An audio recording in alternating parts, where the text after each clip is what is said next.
Rich ആണെങ്കിലും പൂർ ആണെങ്കിലും middle class ആണെങ്കിലും ലൈഫിൽ പൈസയുടെ വില മനസ്സിലാവുന്നത് ഓരോ ആളുകൾക്കും ഓരോ സമയത്തായിരിക്കും. കുറേ ഇൻവെസ്റ്റ് ചെയ്യാനും ഇൻഷുറൻസ് എടുക്കാനും ടാക്സ് സേവ് ചെയ്യാനും ഒന്നുമല്ല ഞാനിപ്പോൾ പറയുന്നത്. വളരെ ബേസിക് ആയിട്ടുള്ള കുറച്ച് കാര്യങ്ങളിലുള്ള നമ്മുടെയൊക്കെ തിരിച്ചറിവിനെ പറ്റിയാണ്. എനിക്ക് മേ ബി ഒരു 10 to 12 ഇയേഴ്സിൽ താഴെ മാത്രമേ ആയിട്ടുള്ളൂ ഇതിനെപ്പറ്റിയുള്ള കുറച്ചെങ്കിലും ഒക്കെ തിരിച്ചറിവുകൾ വന്നു തുടങ്ങിയിട്ട്. അതിനു മുന്നേ ഞാൻ വളരെ കെയർലെസ് ആയിരുന്നു. പക്ഷേ എനിക്ക് ജോലിയൊക്കെ കിട്ടി, സാലറിയൊക്കെ കയ്യിൽ വന്നതിന് ശേഷം ലൈഫിൻ്റെ ലേറ്റർ സ്റ്റേജിൽ ഞാൻ റിയലൈസ് ചെയ്ത അല്ലെങ്കിൽ എനിക്കുണ്ടായിട്ടുള്ള തിരിച്ചറിവുകളാണ് ഞാൻ ഷെയർ ചെയ്യുന്നത്. ഒന്നാമതായിട്ട്, എനിക്ക് കിട്ടുന്ന സാലറി മുഴുവൻ എൻ്റെ അല്ല എന്നുള്ള തിരിച്ചറിവ്. ഞാൻ ആദ്യമായിട്ട് ജോലിക്ക് കയറുന്ന സമയത്ത് എൻ്റെ സാലറി 15,000 രൂപയായിരുന്നു. പക്ഷേ ആ പൈസ മുഴുവൻ എനിക്ക് കിട്ടില്ലല്ലോ. ടാക്സും മറ്റ് കാര്യങ്ങളൊക്കെ കഴിഞ്ഞിട്ട് എൻ്റെ കയ്യിൽ കിട്ടുന്നത് 13,279 രൂപയായിരുന്നു. പിന്നെ റെൻറ്റ്, ഫോൺ ബില്ല്, അല്ലറ ചില്ലറ ചിലവുകൾ, ഇതിനെല്ലാം പൈസ വീതിച്ച് കൊടുത്തതിന് ശേഷം ബാക്കി വരുന്നതായിരിക്കുമല്ലോ എൻ്റെ കയ്യിലുള്ള പൈസ. മിക്കവാറും മിച്ചം ഒന്നും കാണാറില്ല.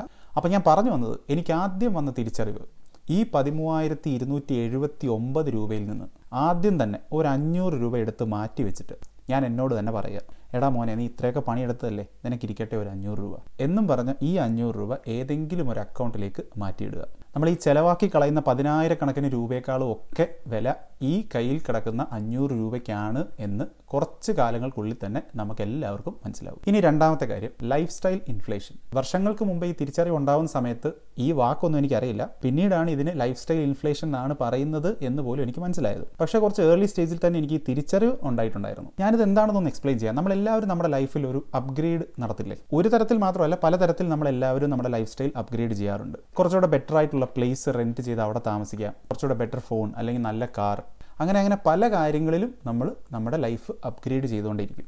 പ്രത്യേകിച്ച് നമ്മൾ ഈ അപ്ഗ്രേഡ് നടത്തുന്നത് നമുക്ക് ഒന്നുകിൽ ഇൻകത്തിൽ ഒരു പേ റൈസ് ഉണ്ടാകുമ്പോഴോ അല്ലെങ്കിൽ ഒരു വലിയ ബോണസ് കിട്ടുമ്പോഴോ അതല്ലെങ്കിൽ മറ്റെന്തെങ്കിലും തരത്തിൽ നമ്മുടെ കയ്യിൽ കുറച്ച് കാശ് വരുന്ന സമയത്താണ് നമ്മൾ ഈ അപ്ഗ്രേഡ് നടത്തുന്നത്. പക്ഷേ എനിക്ക് വന്ന ഒരു തിരിച്ചറിവ് എന്താണെന്ന് വെച്ചാൽ, നമുക്ക് ഓരോ തവണ ഇൻകം കൂടുമ്പോഴും അതല്ലെങ്കിൽ പുതിയതായിട്ട് നമ്മളൊരു ഇൻകം സ്ട്രീം ഡെവലപ്പ് ചെയ്താൽ അതല്ലെങ്കിൽ എവിടെ നിന്നെങ്കിലും നമുക്ക് കുറച്ച് പൈസ കിട്ടിയാൽ അപ്പോൾ തന്നെ ഒരു ലൈഫ് സ്റ്റൈൽ അപ്ഗ്രേഡ് നടത്തണം എന്ന് നിർബന്ധമില്ല എന്നുള്ളൊരു തിരിച്ചറിവാണ്. നമ്മളിപ്പോൾ ജീവിക്കുന്നത് അത്യാവശ്യം അടിപൊളിയായിട്ടാണെങ്കിൽ അതങ്ങനെ അങ്ങ് പോട്ടെ.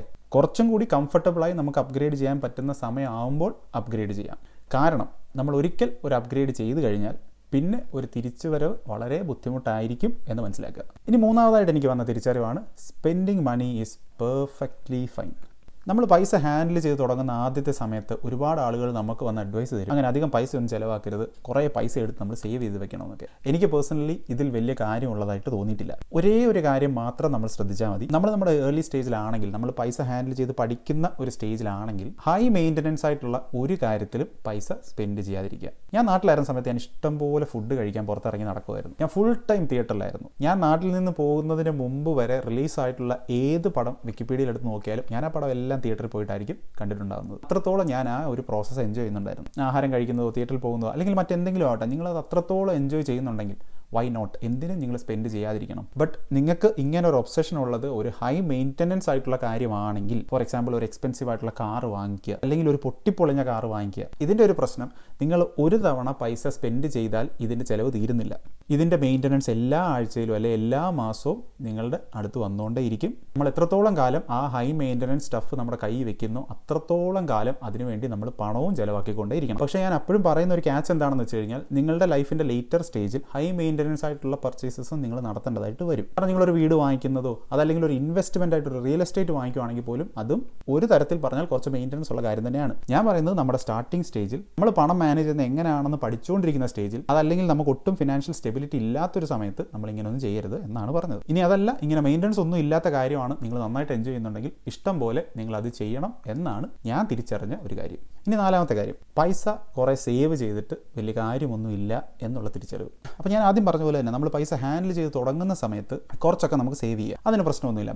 പക്ഷേ നമ്മൾ കണ്ടിന്യൂസ് ആയിട്ട് കുറേ നാൾ സേവ് ചെയ്തുകൊണ്ടിരുന്നിട്ട് അങ്ങനെ നമ്മുടെ ലൈഫിൽ വലിയ ഒരു മാറ്റം ഉണ്ടാകും എന്നെനിക്ക് തോന്നിയിട്ടില്ല. ഒന്നുകിൽ നമ്മൾ നമ്മുടെ ഇൻകം കൂട്ടാൻ ശ്രമിക്കുക, അതല്ലെങ്കിൽ വേറെ സൈഡ് ഇൻകമോ അതല്ലെങ്കിൽ മൾട്ടിപ്പിൾ സോഴ്സ് ഓഫ് ഇൻകമോ സെറ്റപ്പ് ചെയ്യാൻ ശ്രമിക്കുക, അതല്ലെങ്കിൽ ഇൻവെസ്റ്റ് ചെയ്യുക, അതിൽ നിന്ന് കുറച്ച് പൈസ വരുമാനമായിട്ട് വരുന്ന രീതിയിൽ സെറ്റപ്പ് ചെയ്യുന്നതിൻ്റെ ഫൗണ്ടേഷൻ ഉണ്ടാക്കി വയ്ക്കുക. അപ്പോൾ ഇതിലൊക്കെ നിങ്ങൾ ഫോക്കസ് ചെയ്യുന്നുണ്ടെങ്കിൽ നല്ല കാര്യം, സേവ് ചെയ്യുന്നത് നല്ലത് തന്നെ. പക്ഷേ ഇതൊന്നും ചെയ്യാതെ നമ്മൾക്ക് കിട്ടുന്ന പൈസ മുഴുവൻ നമ്മൾ സേവ് ചെയ്ത് വെക്കുന്നത് കൊണ്ട് ഒരു ലോങ് ടേമിൽ നമുക്ക് വലിയൊരു പ്രയോജനം ഉണ്ടാകും എന്ന് എനിക്ക് തോന്നിയിട്ടില്ല. അങ്ങനെ വെറുതെ സേവ് ചെയ്ത് വെക്കുന്നത് കൊണ്ട് നമുക്ക് ഒരുപാട് ദൂരം ഒന്നും പോകാൻ പറ്റും എന്നും എനിക്ക് തോന്നുന്നില്ല. ഇനി അഞ്ചാമത്തെ കാര്യം, സേവിങ്ങും ഇൻവെസ്റ്റിങ്ങും ഒരു ബന്ധവും ഇല്ലാത്ത രണ്ട് കാര്യങ്ങളാണ് എന്നുള്ള തിരിച്ചറിവ്. ഈ സേവിങ് എന്നാൽ എന്താണ്? കിട്ടുന്ന പൈസ അങ്ങോട്ട് മാറ്റി വയ്ക്കുക എന്നുള്ള കാര്യമാണ് ഈ സേവിങ്സ്. പക്ഷേ ഇൻവെസ്റ്റിംഗ് എന്താണ്? ഈ ഇൻവെസ്റ്റിംഗ് എന്ന് വെച്ചാൽ സ്റ്റോക്ക് മാർക്കറ്റിൽ കൊണ്ട് പൈസ ഇടുന്നത് മാത്രമാണ് ഇൻവെസ്റ്റിംഗ്. അത് ഫിനാൻഷ്യൽ ഇൻവെസ്റ്റിംഗ്. അതല്ലാത്ത ഒരുപാട് തരത്തിലുള്ള ഇൻവെസ്റ്റിംഗ് ഉണ്ട്. നമുക്ക് നമ്മളിൽ തന്നെ ഇൻവെസ്റ്റ് ചെയ്യാം. നമ്മുടെ സ്കിൽസ് അപ്ഗ്രേഡ് ചെയ്യാനായിട്ട് നമുക്ക് ഇൻവെസ്റ്റ് ചെയ്യാം.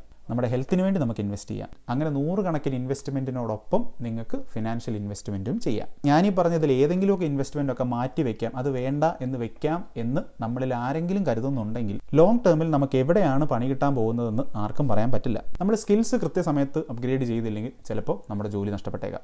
ഹെൽത്തിൽ പ്രോപ്പറായിട്ട് ഇൻവെസ്റ്റ് ചെയ്തില്ലെങ്കിൽ ഹെൽത്ത് ഇഷ്യൂസ് വന്നേക്കാം. എല്ലാം സാധ്യതകൾ മാത്രമാണ്, എല്ലാം ഒരു പോസിബിലിറ്റിയാണ്. ഈ ഫിനാൻഷ്യൽ ഇൻവെസ്റ്റിംഗ്, അതായത് ഈ സ്റ്റോക്കിലൊക്കെ നമ്മൾ ഇൻവെസ്റ്റ് ചെയ്യുന്നു എന്നുള്ളതും ഈ ഒരു സാധ്യതയെ നമ്മൾ ഉപകാരപ്പെടുത്തിക്കൊണ്ട് നമ്മുടെ പണത്തിനെ ഗ്രോ ചെയ്യാനായിട്ട് നമ്മൾ ശ്രമിക്കുന്നു എന്ന് മാത്രം. അപ്പോൾ കഴിഞ്ഞ 10 വർഷത്തിൽ ഒരു മിഡിൽ ക്ലാസ് എന്ന രീതിയിൽ ഫിനാൻഷ്യലായിട്ട് എനിക്കുണ്ടായിട്ടുള്ള തിരിച്ചറിവുകൾ 100% എൻ്റെ എക്സ്പീരിയൻസ് വെച്ചാണ് ഞാൻ ഷെയർ ചെയ്തത്. ഇതേപോലെ തന്നെ നിങ്ങളുടെ എക്സ്പീരിയൻസസും ഷെയർ ചെയ്യും. ഇനി നിങ്ങൾക്ക് ഈ വീഡിയോ ഇഷ്ടപ്പെട്ടിട്ടുണ്ടെങ്കിൽ ഞാൻ മണി ട്രാപ്പിനെ പറ്റി എക്സ്പ്ലെയിൻ ചെയ്തുകൊണ്ട് ഓവർ ഡ്രമാറ്റിക് ആയിട്ടൊരു വീഡിയോ ചെയ്തിട്ടുണ്ട്. ആ വീഡിയോ ആണ് നിങ്ങളിപ്പോൾ ഇവിടെ കാണുന്നത്. അതും ഉറപ്പായിട്ടും കാണാൻ ശ്രമിക്കുക.